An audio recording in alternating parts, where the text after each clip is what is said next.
This baby isn't mommy's. It happened the day after I gave birth to my second child, a daughter. My 4-year-old son, who possesses a mysterious ability, looked at the baby in my arms with a puzzled expression. Then he suddenly began to cry intensely. My little sister is going to be killed. As I hurried to calm my son down, I glanced to the side and saw my husband, his face pale and trembling uncontrollably. What followed was the discovery of a shocking truth when we checked on the baby. I vowed to uncover the truth no matter what. It's almost time to pick up John. Looking at the clock and finishing my work, I stretched. My name is Amy, 36 years old. I work from home for a major advertising agency. I lived in a newly built, spacious house with my husband and 4-year-old son.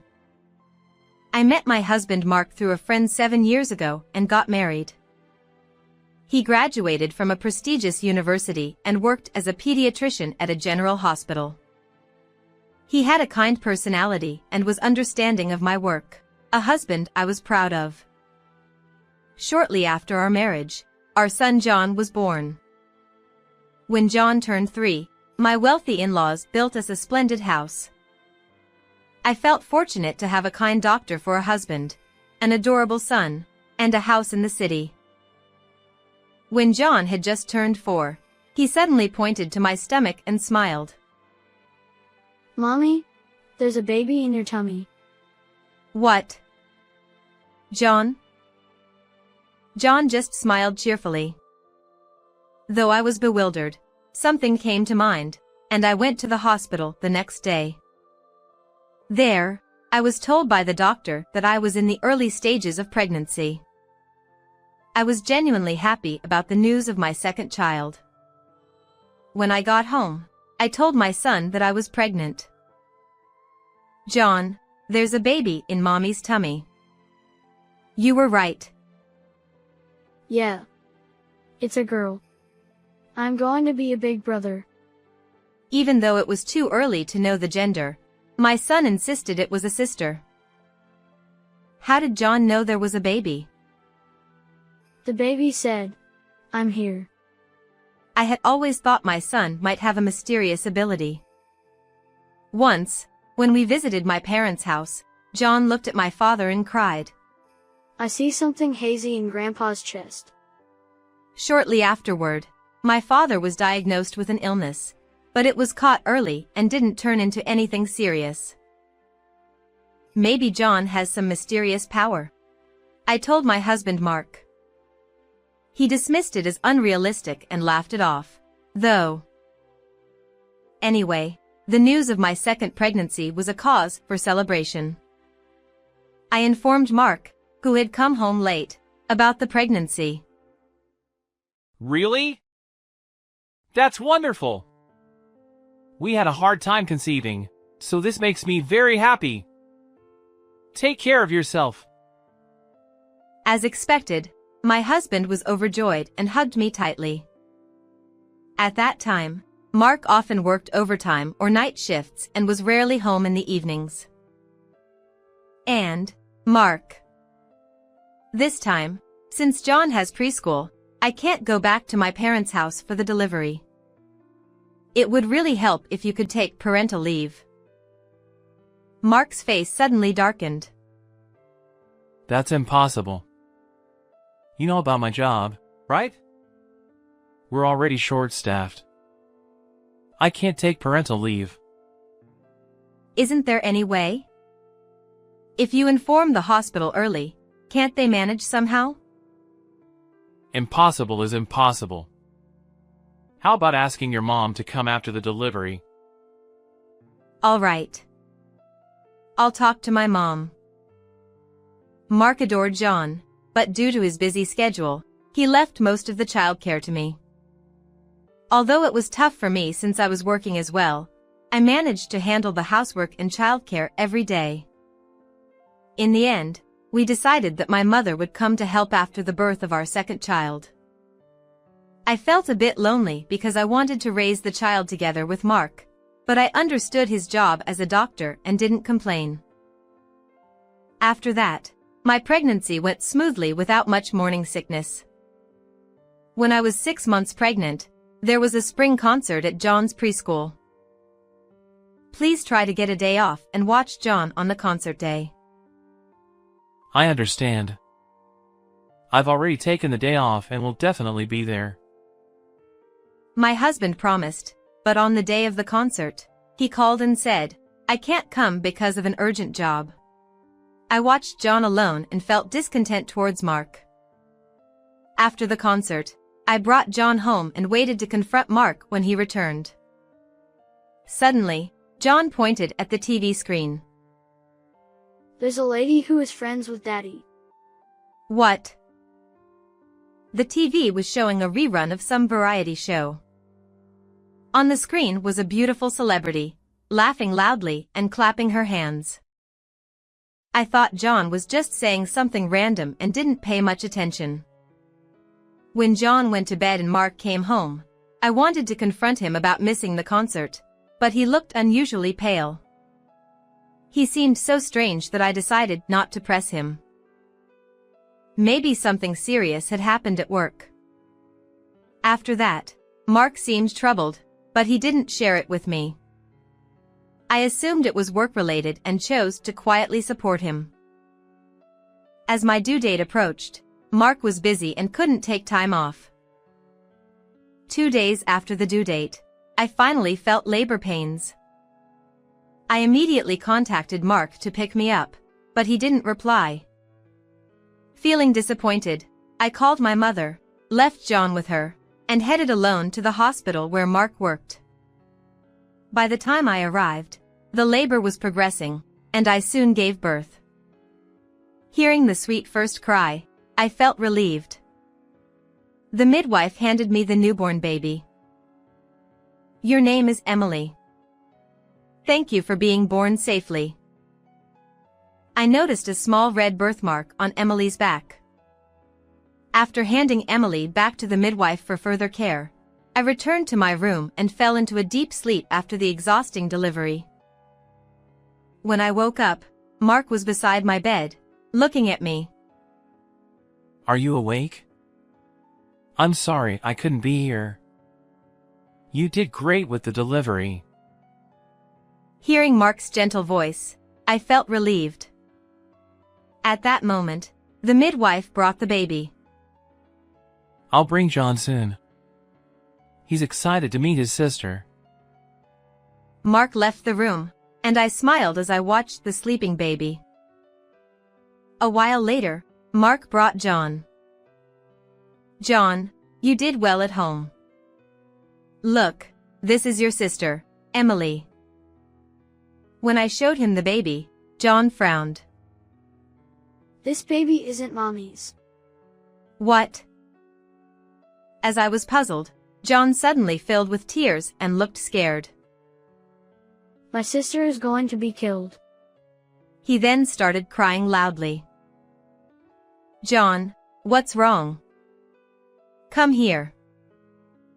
Even when I hugged him, he kept crying and repeating the same words. As I tried to calm him, I looked up at Mark and was startled. Mark's face had turned pale, and he was trembling. "What's wrong, Mark? You look terrible." Mark, in a shaking voice, said, "I have something to do," and left the room. Mark was acting strangely. And John's words, "What is going on?" Confused, I started to undress the baby to take care of her and was shocked. The red birthmark I saw after the delivery was not on this baby. After having my mother take John home, I immediately called the head nurse and requested a blood test for my daughter. The next day, the results came back, and the baby's blood type was AB. I am type O, and Mark is type A. It was a blood type that shouldn't have been possible. I was deeply disturbed by the results. This baby isn't mine. How could this happen? And where is my real daughter? I was convinced that Mark had something to do with this. I tried to call Mark immediately, but I was told by the staff that he wasn't at work and they didn't know where he was. To find the real Emily, I decided to consult the head nurse first. However, on my way to the nurse station, I saw something. The moment I saw it, I felt like I was struck by lightning, and at the same time, everything connected. Late that night, I was hiding in the shadows. Suddenly, I heard footsteps walking down the dark hallway. It was unmistakably Mark. He stopped in front of a certain hospital room door and placed his hand on the handle. "That's not my room," I said. Mark jumped. Amy, what are you doing here? The nameplate on the door read Smith Kelly. It was the same name as the woman who appeared on the TV show the day of John's performance. Earlier that day, I had noticed this very nameplate. John had said, "There's Daddy's friend on TV." He was right. "Why are you trying to enter Ms. Smith's room?" I asked. I have pediatric duties here. "At this hour?" I pressed. Mark clutched his head in frustration. "Let's not make a scene in the hallway. Let's go inside the room," I said, leading the way into Kelly's room with my husband. Kelly, sitting up in bed, snapped. "Who is this woman? A fan. Get her out of here." "I am Mark's wife."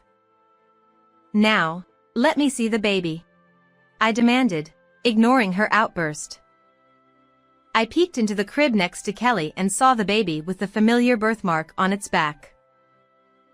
"Don't touch my child," Kelly exclaimed. "This baby is mine." Then Mark said, Come on, Amy, what are you talking about? and grabbed my arm. I shook him off and threw the blood test results onto the bed where Kelly was lying. "The baby I have with me has a blood type that can't be ours. And this birthmark on the back, I saw it on my baby right after she was born. This baby is mine."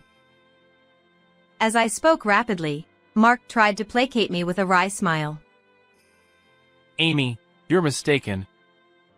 Babies' blood types can change, and the birthmark might be a coincidence. Calm down, you're just stressed after childbirth.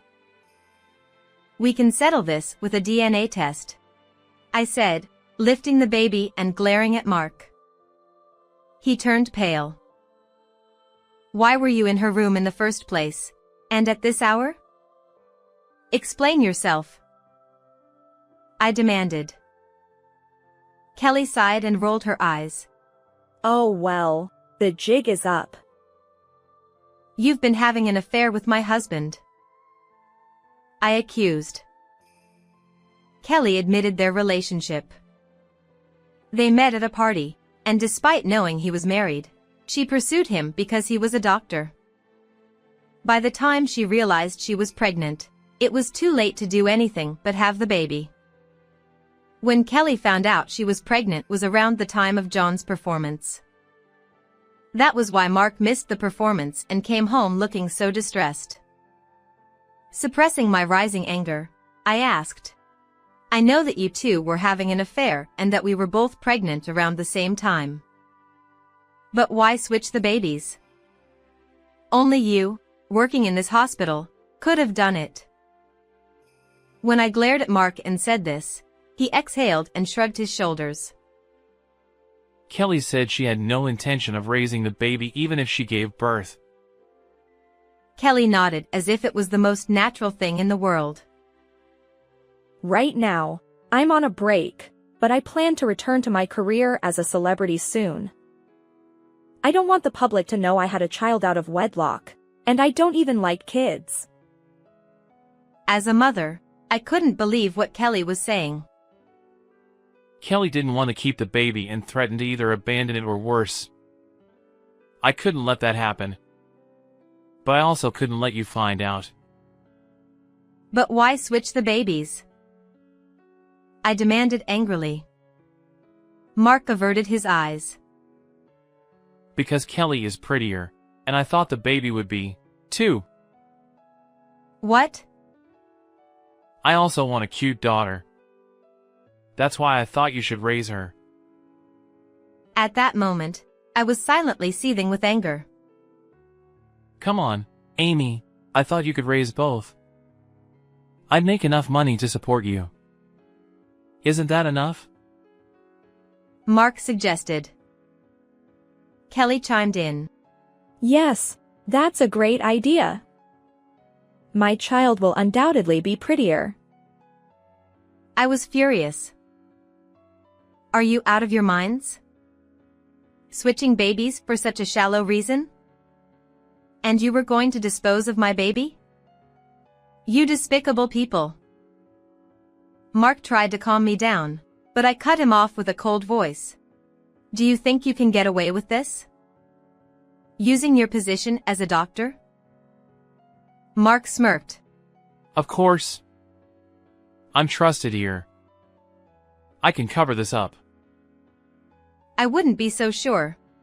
I replied, glancing towards the door where the head nurse stood with a stern expression. Actually, I had told her the circumstances beforehand and asked her to secretly listen to our conversation. Dr. Mark, if you intentionally switch the babies, it's a serious offense, she said, causing Mark to panic. She declared, this must be reported. Mark paled further. This is a crime. You could be arrested, I said firmly. Mark and Kelly began to panic. Mark pleaded. Amy, please don't make this a big deal. Don't go to the police. I will never forgive you. And Kelly, you too. Kelly trembled as I continued. You who tried to make me raise your own child and mistreat Emily are beneath contempt as a mother. No, as a human being. I work with media, remember? I can ensure the public knows everything. Kelly panicked. No, please.